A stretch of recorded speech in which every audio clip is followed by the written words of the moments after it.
In laboratories all over the world, there's a liquid. Its only purpose is to make cells in a dish grow faster. It was designed for glassware, not for people. It was never meant to go inside a human body, and yet some people inject it anyway. So what is IGF-1 LR3? Why was it built? And how did a cell culture ingredient end up in gym bags? Just IGF-1.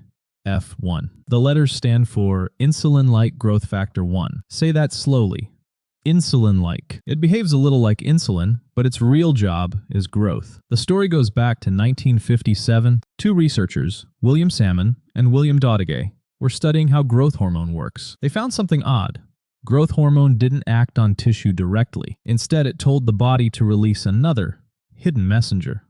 And that messenger did the real work. They called it sulfation factor. Years later, in 1972, Doddigay and his colleagues renamed it something friendlier, somatomedin. And later still, we learned somatomedin C and IGF-1 were the very same molecule. So picture the chain. Your brain signals growth hormone. Growth hormone travels to the liver and other tissues, and they release IGF-1, which tells your cells to divide, grow, and repair. Growth hormone gets the fame, but a lot of its actual work is done by this quieter messenger downstream.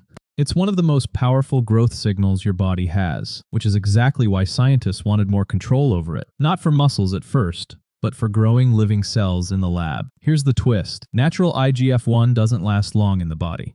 Special proteins grab it and switch it off within minutes. For a lab growing cells, that's a problem. You want a signal that stays on, so chemists redesigned it. They swapped a single building block at position 3, and they bolted a small extra tail onto one end. That's the LR3. Long chain. Arginine at position 3. It's a tiny chain, but in biology, tiny changes to a molecule's shape can completely rewrite how it behaves. The result? A version that slips past those off-switch proteins and keeps signaling far, far longer. Natural IGF-1 whispers for a few minutes. This one shouts for hours. It grows cells beautifully in a dish.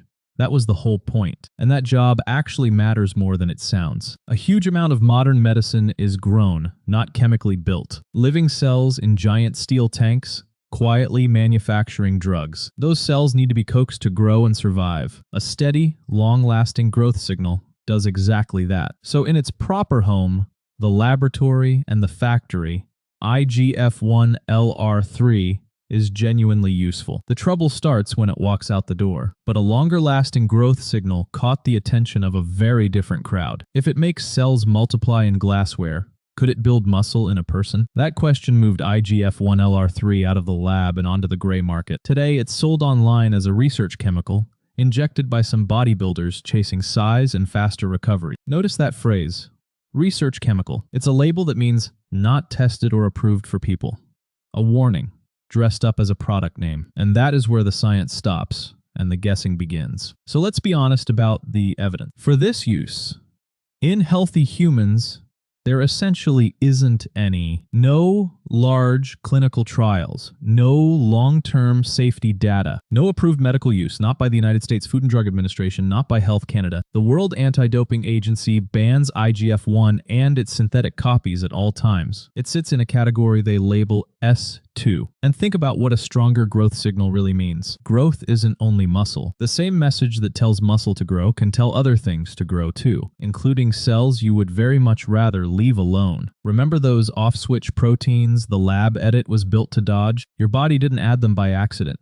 They're safety limits. Because it behaves a little like insulin, this signal can also shove your blood sugar around in ways that are hard to predict. A growth message built to never switch off, running loose inside a living body, is not a small decision. This is a science story, not medical advice. No dose, no source, no how-to here. But underneath all of this sits a stranger question. Your body already knows how to make this exact signal. It could flood itself with growth anytime it wanted. It doesn't. It wraps IGF-1 in off switches and time limits on purpose. So maybe more growth was never the goal. Maybe the real trick your body is protecting is knowing when to stop. That's the thread we pull next. So remember where we started. A liquid designed for a dish of cells, engineered to never switch off. Your body could have built itself that way.